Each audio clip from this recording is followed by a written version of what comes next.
सौतेली बहनें। रंगापुर नाम के गांव में शालिनी नाम की एक औरत रहा करती थी। उसे दो बेटियां थी।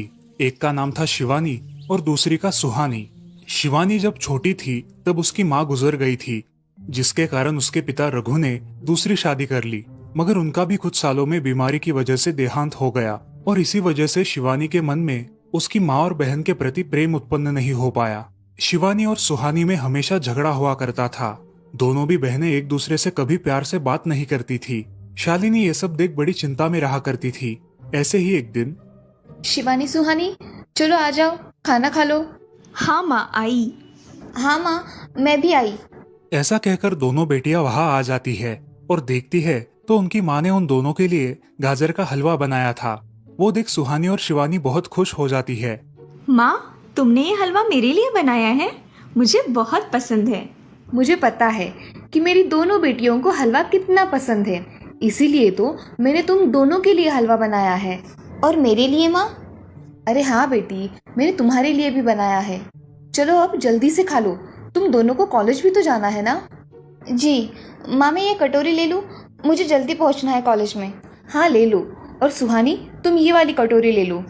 जी माँ। दोनों भी हलवा खाती है और एक दूसरे की ओर बहुत गुस्से से देखकर वहां से चली जाती है। वो दोनों भी कॉलेज में एक साथ पढ़ा करती थी। फर्क सिर्फ इतना था कि शिवानी 3rd ईयर में थी और सुहानी 1st ईयर में। उन दोनों में 2 साल का अंतर था। फिर भी दोनों में हमेशा नोकझोंक हुआ करती थी, जैसे कि वो दोनों एक दूसरे की दुश्मन हो। ऐसे ही एक दिन, दीदी, मेरी कॉलेज की ट्रिप जाने वाली है। तुम्हारी भी ट्रिप जाने वाली है क्या? हाँ, मेरी भी जाने वाली है, मगर मेरा जाने का मन नहीं है। क्यों दीदी? क्योंकि वहाँ पे तुम हो। मुझे भी कोई शौक नहीं है तुम्हारे साथ आने का। मैंने ऐसे ही पूछ लिया। मैं जा रही हूँ। शिवानी और सुहानी एक दूसरे की ओर मुंह फेर कर वहां से चली जाती है। अगले दिन दोनों भी कॉलेज में जाती है। तब उनके टीचर उनसे पूछते हैं, शिवानी, तुम कॉलेज की ट्रिप में आने वाली हो? जी सर, मैं आने वाली हूँ। ठीक है, मैं तुम्हारा नाम लिखवा देता हूँ। जी सर। ऐसा बोलकर टीचर ट्रिप के लिए जाने वाले विद्यार्थियों की लिस्ट बना लेते हैं। घर आकर शिवानी और सुहानी ये बातें अपनी माँ को बताती है। सुहानी, शिवानी, तुम दोनों ट्रिप के लिए जा रही हो, मगर वहां जाके झगड़ा मत करना, नहीं तो ट्रिप पे जाने की कोई ज़रूरत नहीं है। नहीं माँ, हम झगड़ा नहीं करेंगे। हाँ माँ, हम झगड़ा नहीं करेंगे। तो फिर ठीक है, तुम दोनों जाओ। ये लो ट्रिप के लिए पैसे, और बाकी के ये तुम्हारे पास ही रखना। माँ, हम कल जाएंगे और 2 दिन के बाद वापस आएंगे। ठीक है, चलो अब सो जाते हैं, कल तुम दोनों को निकलना है। अब वो सब खाना खाकर सो जाती है। अगले ही दिन सुबह उठकर वो दोनों भी अपने अपने बस में बैठकर ट्रिप के लिए निकल जाती है और इधर शालिनी अपने काम में व्यस्त हो जाती है।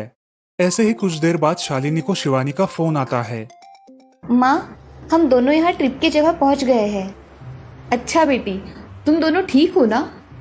हाँ माँ, मैं रखती हूँ, हमें यहाँ अलग अलग स्पॉट देखने जाना है। ठीक है, और जब वक्त मिले तो फ़ोन कर देना। हाँ माँ, अपना और सुहानी का ख्याल रखना। हाँ माँ। फोन रखने के बाद शिवानी और उसके क्लास के सारे दोस्त वहाँ की एक जगह देखने जाते हैं। सुहानी भी उसके क्लास के साथ एक दूसरी जगह देखने निकल जाती है। सारे बच्चे एक साथ घूमकर वापस आते हैं। शिवानी सुहानी को ढूंढती है, मगर सुहानी उसे कहीं दिखाई नहीं देती। इसीलिए शिवानी को बड़ी चिंता होने लगती है। अरे, ये सुहानी कहाँ रह गई? इसका तो कुछ भी पता नहीं, कहाँ ढूंढूं इसे? तभी शिवानी को सुहानी दिखाई देती है और उसके जान में जान आ जाती है। सुहानी, कहाँ गई थी तुम? मुझे कितनी चिंता लग गई थी तुम्हारी। अरे, मैं यहाँ ही थी मेरी सहेलियों के साथ, मुझे कुछ नहीं हुआ। ऐसा बोलकर सुहानी वहाँ से चली जाती है। दूसरे दिन सब लड़के लड़कियाँ जल्दी उठकर अपनी तैयारी कर लेते हैं और पहाड़ पर जाने के लिए निकलते हैं। वो सब आज थोड़ा घूमकर शाम तक निकलने वाले थे। सब विद्यार्थी एक हिल स्टेशन देखने चले जाते हैं। शाम होने तक उस पहाड़ी का मजा उठाते हैं, लेकिन सुहानी बिना किसी को बताए उस पहाड़ी के एक अनजान हिस्से में चली जाती है। वहाँ का मनमोहक दृश्य देखते देखते गलती से उसका पैर फिसल जाता है और वो वहाँ से नीचे गिर जाती है। शाम हो जाने के कारण सभी विद्यार्थी वहाँ से निकलने लगते हैं और यहाँ सुहानी एक पेड़ के सहारे उस पहाड़ी की चोटी पर लटकी रहती है। शिवानी सभी विद्यार्थियों में अपनी बहन को ढूंढती है, लेकिन वो उसे कहीं नहीं मिलती। सुहानी को ढूंढते ढूंढते शिवानी वापस उसी पहाड़ी के पास आती है और उसे आवाज लगाती है। सुहानी, सुहानी कहाँ हो तुम? दीदी मैं यहाँ हूँ, बचाओ मुझे, मैं यहाँ हूँ। सुहानी की आवाज की ओर जाते ही उसे पता चलता है कि सुहानी पहाड़ी पर लटकी है। ये सब देखकर शिवानी बहुत घबरा जाती है। शिवानी अपनी पूरी ताकत लगाकर उसे ऊपर खींच लेती है। तुम यहाँ क्यों आई थी? अगर तुम्हें कुछ हो जाता तो मैं क्या करती? माँ को क्या जवाब देती? दीदी मेरा पैर फिसल कर मैं वहाँ गिर गई। मैंने बहुत आवाज दी मगर मेरी आवाज किसी ने नहीं सुनी। तुम ढूंढती हुई आई और मुझे बचा लिया। तुम दुनिया की बेस्ट दीदी हो। हाँ सुहानी, चलो अब घर जाने के लिए देर हो जाएगी, बस निकल जाएगी। सुहानी को ऊपर खींचते वक्त शिवानी के हाथ पर बहुत सारे जख्म हो गए थे, इसीलिए सुहानी अपनी ओढ़नी फाड़कर उसके हाथ पे बांध देती है और अब वो दोनों बस के पास चले जाते हैं। क्या हुआ है शिवानी, हाथ से खून बह रहा है तुम्हारे? कुछ नहीं सर, मैं वहाँ पे गिर गई थी, अब मैं ठीक हूँ। टीचर और सारे छात्र गाड़ी में बैठकर घर जाने के लिए निकलते हैं। घर आने के बाद शिवानी सारी हकीकत अपनी माँ को बताती है और वो सब सुनकर माँ दोनों को गले लगाकर रोने लगती है। तुम दोनों एक दूसरे के साथ होते हो, इसीलिए मुझे कोई टेंशन नहीं रहता, मगर मेरी बच्चियों, खुद का भी ख्याल रखा करो। उस दिन के बाद दोनों सौतेली बहनों ने अपने बीच की सब नोकझोंक बंद कर दी और हंसी खुशी सगी बहनों की तरह रहने लगी।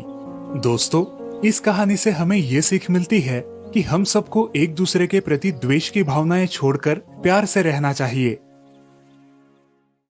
चंदनपुर नाम के गांव में चंपा नाम की एक औरत रहती थी। पति, 2 बच्चे और एक बेटी, ऐसा उनका पूरा परिवार था। उसका पति श्रीधर पोस्ट ऑफिस में जॉब करता था। उसके कमाई से ही घर चलता था। चंपा ने अपने घर के सामने एक छोटी सी दुकान खोल के रखी थी। उससे उसे जो भी मुनाफा होता वो अपनी बेटी की शादी के लिए जमा करके रखती। ऐसे ही बहुत दिन बीत जाते हैं। अब बच्चे भी बड़े हो जाते हैं। बड़ा बेटा अशोक डॉक्टर और छोटा बेटा रवि वकील बन जाता है और दोनों अपनी ट्रेनिंग पूरी करने लगते हैं। एक दिन उनकी बहन ज्योति के लिए एक अच्छा रिश्ता आता है और ज्योति की शादी पड़ोस के गांव के सरपंच जी के बेटे से हो जाती है। ज्योति बहुत ही कामचोर और गुस्सा करने वाली होती है। इसी कारण उसके ससुराल से उसे निकाल दिया जाता है। वो अपने पति को लेकर अपने मायके रहने आती है। अब चंपा का जमाई दुकान चलाता है और चंपा और ज्योति आराम से वहाँ रहती है। अरे ज्योति, जरा अपने कामचोर पति को कुछ काम करना क्यों नहीं सिखाती हो? कुछ काम का नहीं है वो। अरे हाँ माँ, उनके पिताजी ने तो उन्हें ही घर से निकाल दिया और हमारे माथे मर दिया। जाने दो, पति है। माँ और बेटी इसी तरह तानेबाजी करती रहती। अब बड़े बेटे अशोक की शादी उन्हीं के गांव के एक लड़की से करा दी गई, लेकिन उस लड़की से भी चंपा बहुत काम करवाती और वो बेचारी सासू माँ का आदर करके सब काम चुपचाप करती थी। एक दिन वो काम करके थक गई और एक जगह पर बैठ गई।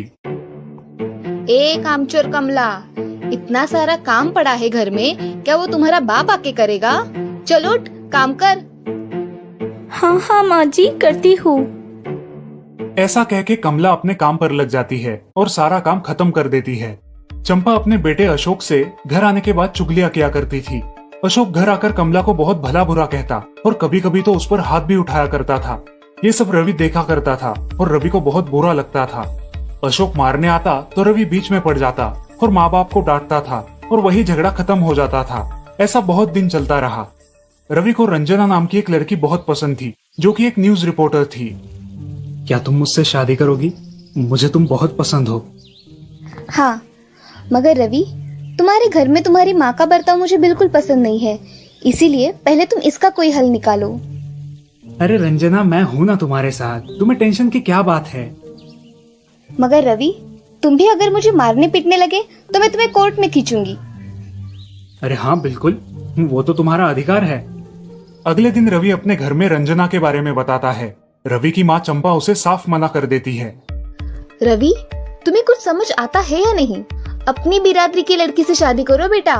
इस घर में ये आखिरी शादी है और मेरे भी कुछ अरमान है बेटा। अजय, आप कुछ कहते क्यों नहीं? हाँ बेटा, तुम्हारी माँ सही कह रही है, तुम इसकी बात मान जाओ बेटा। नहीं पापा, मैं शादी करूंगा तो सिर्फ रंजना से, वरना मैं शादी नहीं करूंगा। सब चुप हो जाते हैं। अगले दिन रवि मंदिर से शादी करके घर आता है। सब अचरज से रवि की ओर देखते हैं और चुपचाप अपने कमरे में चले जाते हैं। कमला उन दोनों का स्वागत करती है और वो दोनों अपने कमरे में जाते हैं। कैसे लगा मेरा घर? अच्छा है, मगर सब मिलजुल के रहे तो और भी अच्छा होगा। रंजना, तुम्हें मेरी माँ को सबक सिखाना होगा, तभी घर के सारे सदस्य ठीक हो जाएंगे। ठीक है रवि, जैसा तुम चाहो। अगले दिन रंजना अपने घर के मंदिर में पूजा करने जाती है। तभी रुको, मेरे भगवान के मंदिर में तुम मत आओ, जाओ यहाँ से। ये कहकर सास रंजना को वहां से भगा देती है और घर के किसी भी काम को करने से मना कर देती है। तब क्या माँ जी, आज से मैं इस घर की बहू हूँ। इस घर पे मेरा भी उतना ही अधिकार है जितना कि आपका। क्या बोल क्या रही हो? निकल जाओ मेरे घर से। खबरदार अगर हाथ भी लगाया तो। पता है ना, मैं न्यूज रिपोर्टर हूँ। रातों रात खबर छाप दूंगी और कोर्ट के चक्कर लगेंगे वो अलग, समझिए आप। सास चुपचाप देखने लगी और उसकी बेटी और ससुर भी देखते ही रह गए। रंजना ने कमला से कहा, दीदी मुझे आपसे काम है, आप मेरे कमरे में आइए। और हाँ, आज से खाना ज्योति दीदी आप बनाएंगी। अरे माँ, तुम कुछ बोल क्यों नहीं रही हो? ये मुझे काम करने को बोल रही है। अजी सुनते हो, चलो मेरी मदद करो। हाँ आता हूँ। ज्योति किचन का काम करने चली गई और सास बाहर का काम करने लगी। रंजना कमला को लेकर अपने कमरे में गई और उससे कहा, कमला दीदी, आप कुछ कहते क्यों नहीं? आप चुपचाप सह लेती हो, उसका ये नतीजा है। अब देखो दीदी कैसे काम कर रही है। आप कुछ काम करती थी क्या शादी के पहले? नहीं रंजना, मगर अब घर से ही अपना खुद का कुछ व्यवसाय शुरू करने का सोच रही हूँ। बहुत अच्छे दीदी, अब आप किसी से मत डरिए, हम हैं आपके साथ। सच में किसी के साथ होने का कितना महत्व होता है। अब उसकी सासू माँ ही घर के सारे काम करने लगी थी और ज्योति को काम करवाने की वजह से ज्योति भी अपने ससुराल जाने की सोच रही थी। अजी, यहाँ तो काम वाली से भी ज्यादा बुरी हालत हमारी हो गई है। चलो हम हमारे घर चलते हैं, सब है हमारे यहाँ। अरे रे, आप कहाँ चली? अभी भी काम बाकी है। ज्योति का पति रंजना से धन्यवाद कहता है और ज्योति को लेकर अपने घर चला जाता है। अब सासू माँ एक दिन पूरा काम करके इतना थक जाती है कि उसके बदन में बहुत दर्द होने लगता है। तब दोनों बहू सास के पास चली आती है और एक बहू सास के पैर दबाती है तो दूसरी बहू सर दबाती है। सासू माँ उठकर रोने लगती है। मुझे माफ कर दो मेरी बेटियों, अब से कभी ये गलती नहीं होगी। सास को उसके किए पर पछतावा होता है और ये देखकर घर के सभी सदस्य बहुत खुश हो जाते हैं। रवि और रंजना भी बहुत खुश होते हैं। वाह बहू, जो आज तक नहीं हुआ वो तुमने करके दिखाया। बहू हो तो ऐसी। रंजना अपने बर्ताव के बदले माफी मांगती है और अब सब लोग खुशी खुशी रहने लगते हैं। तो दोस्तों, इस कहानी से हमें ये सीख मिलती है कि हम सब मिलके परिवार बनता है और हम सब परिवार का महत्वपूर्ण अंग होते हैं। परिवार के काम मिल बांट कर करना ये हमारी वैयक्तिक जिम्मेदारी है।